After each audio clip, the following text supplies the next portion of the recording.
Well, welcome to the Retro Adventurers, a podcast about classic text adventure games. This is Open Mailbox for August 2026, where you get news and listen to it. If you want to submit news, here's some ways to do it. You can write to us at contact@retroadventurers.com, tag us in your post on Blue Sky at retroadventurers.bluesky.social, or Mastodon at retroadventurers at mastodon.gamedev.place. Posted in our Discord channel and Interactive Fiction Forum, and you can see the show notes from the invite to that server. So just to introduce ourselves, I'm Tim Gilbert, relatively new to the show, and of course I have with me our long-standing anchorman, Mr. Jason Compton. Thank you very much, Tim. And Nick wrote a number of news items this month, but is stuck in a public transport nightmare, so he is not available to be on the show, but we do have some contributions for him. I have a question coming up for Tim later on that I was hoping to turn into a discussion. I've sent it to Nick. We'll see if he's able to submit his answers in time when we get there. But on with the news for now. After a 2-month submission period, the games for ParserComp 2026 are live. The way that our news deadlines work out and this goal to publish the month's news, more or less at the end of the month, sometimes this is happening where we kind of just barely get these things under the wire. So you just barely have time to get your votes in, as the deadline is the 2nd of August. There are 11 total entries in this year's ParserComp. That includes a follow-on to Captain Cutter's Treasure, as reviewed on an earlier episode of the Retro Adventurers. There's a fun DOS throwback in the form of This Island is Trying to Kill You. A variety of development platforms are represented, including something called the Thin Basic Adventure Builder. And if you thought that deadline was tight, well, let's move a day earlier. IFComp 2026 is now open to entries, but you must register by the end of day, Eastern Daylight Time, August the 1st. And then you've got some time. You have your submission in by the end of day, August 28th. So get cracking. ifcomp.org for full details. And Visible Starcross is now available to everyone, at least everyone who is a backer of Andrew Plotkin's Visible Zorker project. They can get a visible version of The Witness. Also, Andrew Plotkin tried to frighten everybody with a recent Patreon post about The Witness. This email comes in from Visible Zorker, and the subject line is, "Good luck, everybody." And I'm like, oh no, is he telling us he's shutting down the project? And then the first line of the email is, "I'm embarrassed about this one." And I'm like, oh no, he said he would do all the games, but he's pulling the plug. Well, that wasn't what he was doing. He was just following up on his public attempt to decode the symbol that's on the matchbook for the Brass Lantern restaurant that's included in the Witness's packaging. And Andrew thought for sure, well, this is a faux Chinese symbol because, as he puts it, I'm paraphrasing, but, the Witness plays fast and loose with broad depictions of broadly Asian culture. But it turns out the symbol's legit, and it really does just mean what it says in English on the matchbook. It is a symbol for long life. So, something, maybe we can all learn a lesson about our middle-aged cynicism, something? Absolutely. For want of a nail, Stefan Vott and Claude Code, I assume, has released a new compiler targeting the Z-Machine named Arcturus, and a low-resource standard library written in Arcturus named Cosmos. The syntax sits somewhere between Python and Adventuron, and the Cloak of Darkness reference game compiles down to a 12.3K Z5 file. Stefan's wish list of features for current development include dense code generation, an abbreviation optimizer, Spanish and German versions, a modern reference interpreter, optional graphic support, and porting Ghosts and Ravenstein, of course, here to his games. Yeah, and I think that that graphic support is generating a lot of discussion because it's not taking the same approach that's kind of become the standard in the Inform world. So there's some discussion about that, but Stefan's been working with graphics for a while, so he's very convinced of his system. We will see if it catches on. In other Z-Machine news, it turns out that the Fratz and Bachfeld interpreters cannot understand the word PDP-10 in the earliest Z-Machine releases of Zork 1. So for some background on this, as essentially an in-joke, the compression machine which turns coal into a diamond in that game can be referred to as PDP-10, named after the minicomputer that Infocom used to compile their ZIL code. This is not something that's ever documented in-game, it's just something they did behind the scenes. But those newer interpreters, they can't find that synonym for technical reasons because of the earliest editions that use the Z-Machine version 1 and 2 specification, these earliest releases of Zork 1. Z-Machine version 1 and 2 had some quirks compared to the version 3 format, which is the one that kind of became the mainstream standard and was used in the majority of InfoComp's first wave releases. So this is discussed in a thread on Infic. The author of Bachfell shows up in the thread and he discusses the bug, takes responsibility for the implementation error, actually points to the comment in the code where he says, well, there's something I could fix here, but I'm not going to because it only affects 3 words. So basically, he always knew that this could happen, but essentially hoped that nobody would ever notice.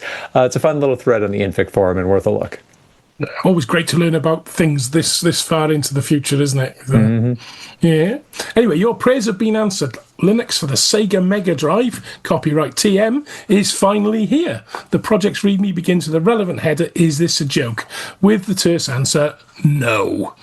It is now the official position of the retro adventurers that the puny build tools, puny WAN, Kenobi should target the Mega Drive before considering the Dreamcast. But in more serious news, Linux now boots on the Atari Jaguar, which should please several leaders of this podcast and others. Yeah, it was a busy month or so for porting these very minimal kernels to older consoles. Yeah, the Genesis / Mega Drive one does require a RAM expansion cartridge, so it's a little specific what it works on. But we do expect to see more news on that front. Absolutely. Well, it seems for the first time since we started regularly opening this mailbox, amidst the leaflets and newsletters, we found a handwritten note from Arnie Schmitz, also known as Route 42. He writes, "Dear Retro Adventurers team," that's us, I think, Jason. It is. A while ago, Edelbert Kirk, aka BitShifter, wrote a Z-Machine interpreter called Zork-PET for the C64, VIC-20, and most importantly, the PET. The Z-Machine hardly runs on computers with 32K RAM, so a lot of trickery had to be done to make it work. Most Z3 games will work, and some Z5 games can be played, but support for the latter is incomplete. To get the interpreter to run more quickly, Edelbert hacked to support for an 8K SRAM expansion to bring the regular PET up to a massive 40K of RAM using the SoftROM project, which is an 8K SRAM chip in a ROM socket. Clever use of the hardware. Arnie made a video on his YouTube channel about this terp back in 2024, in which he demonstrates Stefan Vought's puny Inform game Hibernated 1 on a heavily modified PET 3016 with an expansion to 32K of RAM and a half-working CBM 8050 disk drive. They're the ones with 2 drives anyway, so I assume it's one half of it, rather than it's only half-working. The soft-ROM that would make it harder to port, I think. The soft-ROM feature takes a little longer at startup to load more game data into the expanded memory, but speeds up game load times a little bit during play. In addition to the demo, Route 42's YouTube channel has a pair of live stream videos in which he brushed up on 6502 assembly to improve BitShifter's game selection interface to make full use of the 8050's pair of high-capacity floppy disk drives. The source code to these efforts is up on Route 42's Codeberg Git repository for anyone to check out and contribute. And of course, in our readings, we always have a large list of links. We will be putting those in the show notes for you so you can click on them directly rather than reading them out here.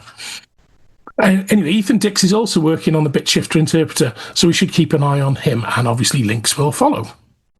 Yeah, it's interesting to see this interpreter series getting a lot of attention again, because it sort of arrived what seemed out of nowhere some years ago. And it wasn't absolutely perfect when it arrived, but the fact that it was playing games on the VIC-20, it was doing proportional character sets, like it really introduced a little bit of extra life. And this was before things like Osmu came around. So yeah, I'm very, very intrigued to see some additional work being done on this that I'm very optimistic will start introducing some new games and maybe even some new 6502, 6510 platforms. We will see.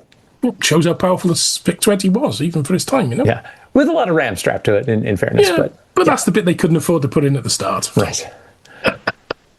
So last month we had the first news of NAIL, N-A-I-L, and this month we have news of R.A.I.L, or R-A.I.L. The Games That Weren't site has a piece of Rainbird software history, the Rainbird Adventure Implementation Language, which was created by John Jones Steele. To quote from the GTW site, quote, The intention was for R.A.I.L to be used in-house to create a number of commercial adventures before eventually being released to the public as a complete adventure creation package. Sadly, despite the promise shown by the system, R.A.I.L was canceled during 1988 when the commercial future of text adventures was becoming increasingly uncertain. By that point, graphical adventures were rapidly becoming the dominant force in the genre, and there were concerns that a programming-based authoring system would struggle to find a broad audience compared to more menu-driven alternatives. Unquote. Now, the good news is that Jones Steele has contributed his remaining code into the GTW archive. The bad news is that it can't currently be compiled from source. There's some mention that it's probably missing some libraries. So at present, no point going ahead and declaring that your IFComp entry will be written in R.A.I.L. In other contest news, the Iron ChIF contest, which is scheduled to be conducted in the Adventuron language between the challenger Flak Rabbit and the Iron Chef D. Cook, is going ahead. That episode will begin on Friday, August 21st, and will run through September 1st, with the actual game development going on August 23 to 28, and audience voting in those final 2 days of the contest window. This is the text adventure authoring concept that's modeled on the old Iron Chef cooking competition shows. Now, Flak Rabbit has a call for beta testers out, so you can sign on there if you want to support the challenger and his chances. As of recording time, I don't see a comparable post from the Iron Chef. Maybe they're supposed to be badasses who don't get help. Maybe D-Cook hasn't gotten to there. And Tim, have you ever considered throwing support behind an Iron Chef quill module in any way? No, but I'm sure I need to dig into some of these and see what I'm really letting myself in for. So, yeah, it sounds fascinating, and it would be nice to see. I mean, Quill was, well known, it's easy to pick up, so maybe it might attract more competition. Okay, it's always good to see these older games being preserved, and we talked in this month's Route 42 passed along his news, the recovery of two of the earliest British text adventures ever sold for the Commodore PET, Catacombs and Goblin Towers, both written by Brian Cotton and published by Supersoft in 1981. Although versions of these exist for later machines like the C64 and the IBM PC, the versions for the PET have been considered lost. Catacombs was the first of 5 Cotton adventures for Supersoft, followed by Witch Hunt, Cornucopia, Forestland, and of course the recovered Goblin Towers. At £27 and £14 respectively, presumably as Goblin Towers is a much smaller game, they would not have been cheap games to buy. £27 is around £135 in 2026. Wow. But then again, if you could afford a PET in the UK at the time, I don't think that would have been a problem. So the video is well worth a watch to see how the recovery was undertaken, and the unusual protection for the basic listing that also made the recovery more difficult and is very clever. I was quite impressed with that. So well worth it. Links in the thing below. Yeah, a lot of interesting game preservation going on, and this is really quite a bit past the commercial period for things like the PET. So very cool. So another Zork story. Zork is a game that has been forced into some pretty odd hardware in the past, if for nothing else than if you're developing a Z-Machine interpreter for some random piece of hardware, Zork 1 might be the thing that you're going to put on it first. A developer named Andrew Johnson, not the 19th century U.S. president, has ported it to the free PBX/* legacy telephone system. You navigate the game with voice commands or hotkeys on the dial pad, but those really only get you a few basic kind of navigation things. You really are using voice to text. There's a brief demo of the voice interaction on YouTube. I'm hoping we will be able to include a time-compressed demo of it now. Look west of house. You are standing in an open field west of a white house with a boarded front door. There's a small mailbox here. So I'm going to press 1 to issue a voice command to open the mailbox. Speak your command after the beep. Open mailbox. Open mailbox. Opening the small mailbox reveals a leaflet. I'm going to press 2, which is the hotkey to go north. North of house. You are facing the north side of a white house. There is no door here, and all the windows are boarded up. To the north, a narrow path winds through the trees. Okay, so now I'm going to double tap 2, which is the hotkey to go south. South, the windows are all boarded. And it even says that it supports traditional rotary dials. Sadly, there is no evidence demoing that online. I got mine at the ready. I got my rotary dial phone ready. The back end of the game seems to be quite slow, even accounting for the awkward interface. This is not a good way to play Zork, but like a lot of these hacks, it is an amazing way to play Zork. Zork 1 through 3 are currently implemented, and the whole project is published on GitHub. And another new interpreter has been released. It seems quite common, this, doesn't it? Mm-hmm. This one claiming to offer auto mapping for all Z-Machine games. The successor to the GLU, or Glux. I think it's Glux it's pronounced, isn't it?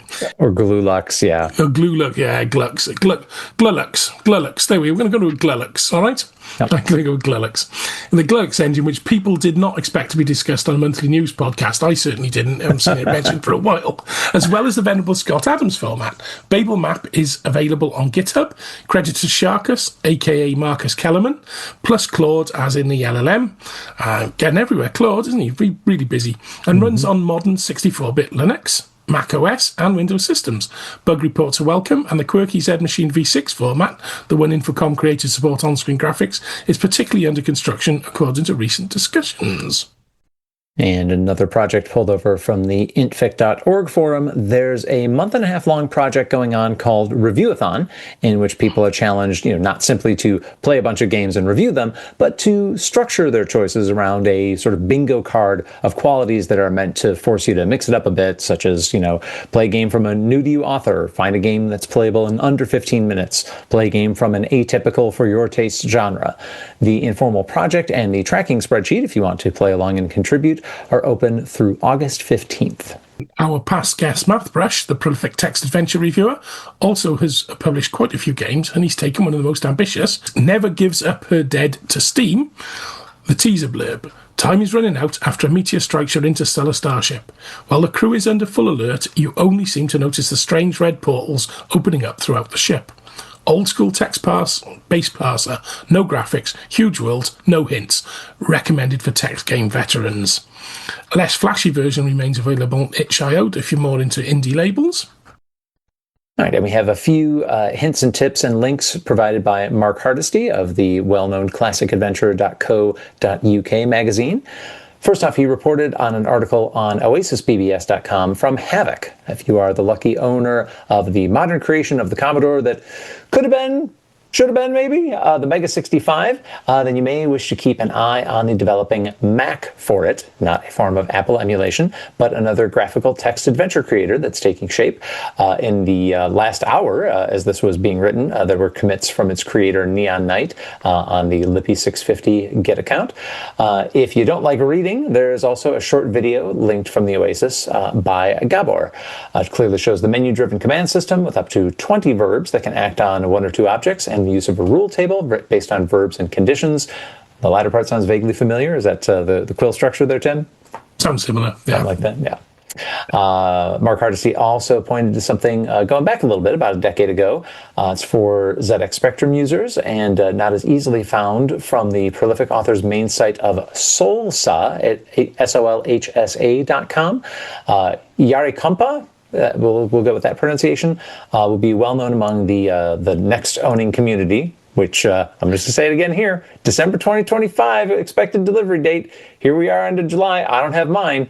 Anyway, Yari is a developer of really useful tools like NextSync. This software, though, called Mucho, the multiple choice adventure engine, is for the plain 48K spectrum, does what the title suggests, includes extensive documentation on how to use it. And Mark also reminded us that several full issues of Adventure Coder magazine from Chris Hester are available on archive.org. If you want to see how the world changed between the first issue in July 1989, so we're talking about after R.A.I.L had just been canceled, to the last one captured in the December 1995 21st issue, then head over there. He interviewed Chris Hester for issue 4 of Classic Adventure, and Chris say that he would work to try to fully scan some more issues, although some were missing from the collection. He does seem to have photos of the Paw-related content from almost all of them on his Flickr account. Seems that only issue 16 is remaining to be found. If you, dear listener, have issue 16 of Adventure Coder magazine, please reach out to us, to Mark Hardesty. We'll get the word out there and get that scanned.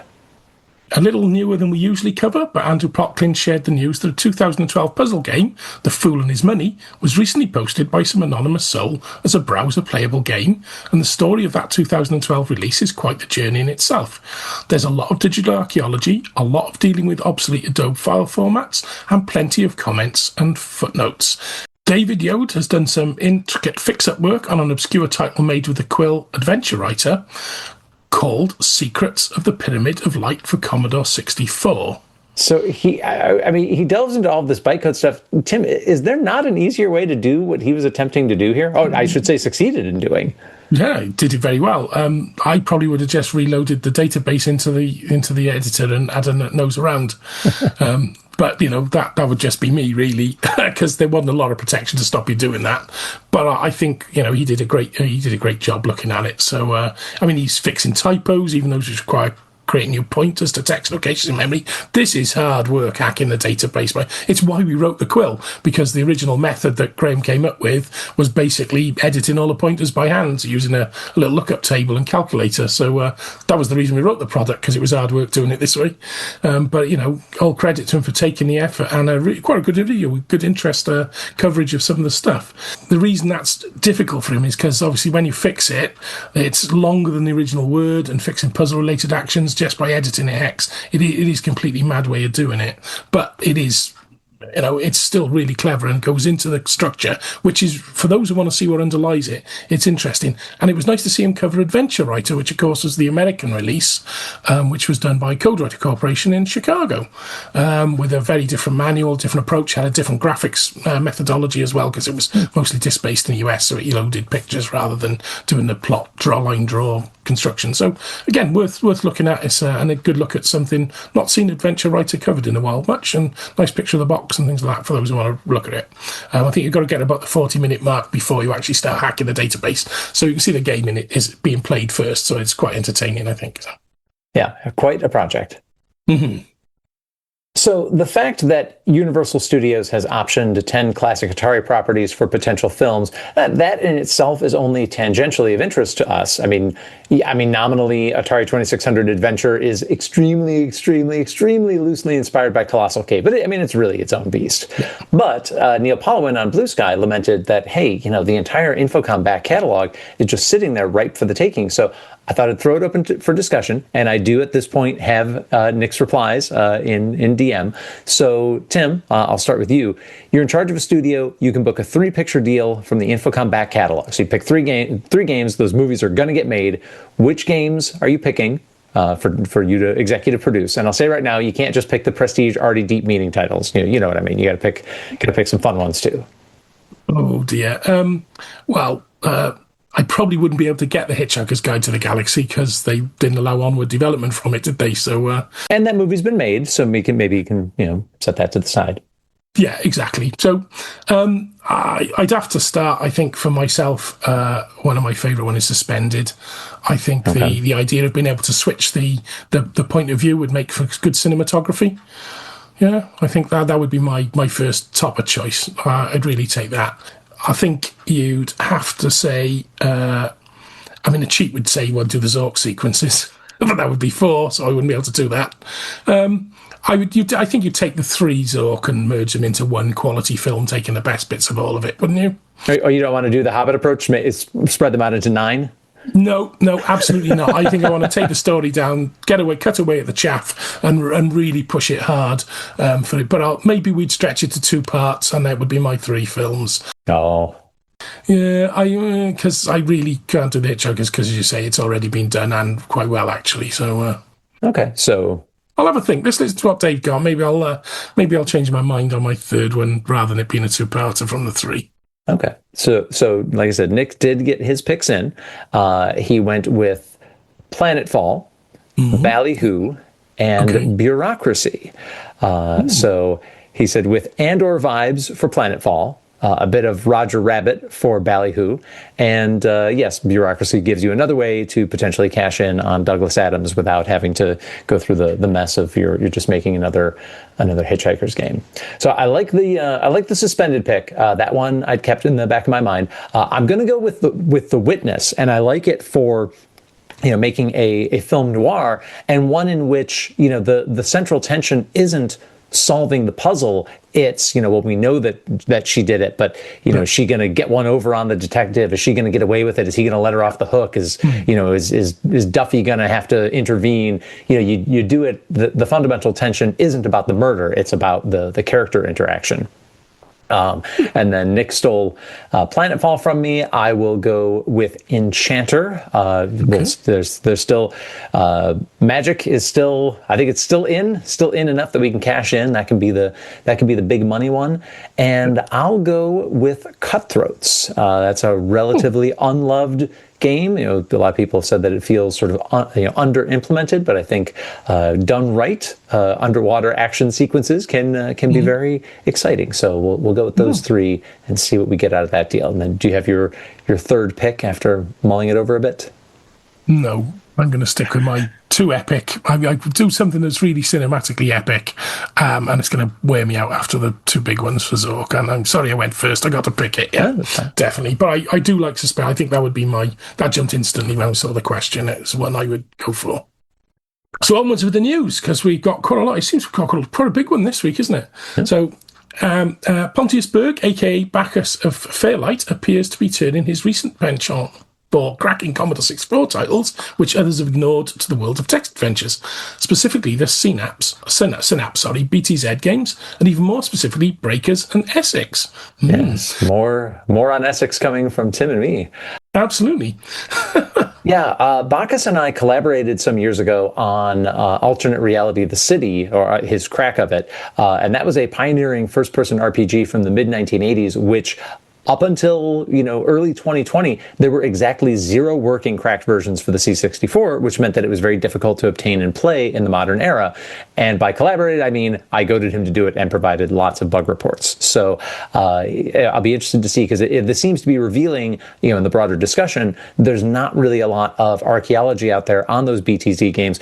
Some of the authors are still around. We had some news, I believe, right around when Retro Adventures was launching about the Lost game from that format that never got published. So a little bit of momentum perhaps building around this. Perhaps it'll be possible to get data out of this before all the discs have rotted away and everybody who worked on them is gone. So we will definitely keep you up to date on that. And just before we wrapped up, I forgot the little segment that I introduced last month, which was to take a look at the interactive fiction database, look at just what's been added over the past 30 days since we last put out the news, and see if anything of interest to Retro Adventures might have shown up. Only 2 new submissions from kind of that classic period, but one of them goes way back. It's Trek 73. So they're allowing that into IFDB. That's kind of the classic text-based. People played it on teletype, very often over line printer. And I assert it may, in fact, be the first computer game with a named protagonist, because many of them refer to you as Captain Kirk. So that has, at least for now, made it into IFDB. And the other game was one I hadn't heard of. It's called Skull Island by John Patuto. Looks like it was targeted at the Atari 130XE. The blurb is, stranded in the South Pacific after a violent shipwreck, you must navigate a treacherous jungle, uncover the legendary magic of a mysterious island, and find a way to escape. And it is linking, in fact, to an updated version, which says it brings the nostalgic atmospheric exploration of the original 8-bit era directly into your web browser. So we'll link to both of those. And of course, I will try to remember more than 5 minutes before we wrap up to make that a segment for the September edition. I gotta know, will it have a big simian on the island as the mystery, or have I just ruined it for everyone? If it's called Skull Island? I don't know. There's a mermaid. There's some sea serpents. So no Kong running around there beating his chest. Not sure. But it looks like, yes, this remastered version, as of press time, version 3.7, released on July 23rd, 2026. So it might still be getting some attention and updates. Sorry, Nick, you were stuck in the commute in hell and you couldn't join us. But thank you for listening, and keep the news tips coming, because without the lamplight of your inquiry, the adventurer dies in darkness. You have been listening to The Retro Adventurers, a podcast about classic text adventure games. This edition of Open Mailbox was produced by Jason Compton, Tim Gilberts, and Nick remotely, and edited by, we're going to name a lucky victim at this point. Maybe I'll have a go. Please subscribe on Apple Podcasts, Spotify, YouTube, or wherever you get your podcasts, and keep the conversation going on Discord, Facebook, Blue Sky, and Mastodon. The Retro Adventures is based on a format originally devised by Ben Collier, Jason Compton, and Dave Hawkins.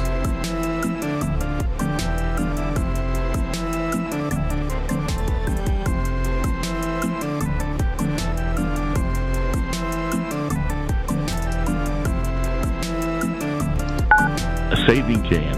Please hold. The jam saved. Did by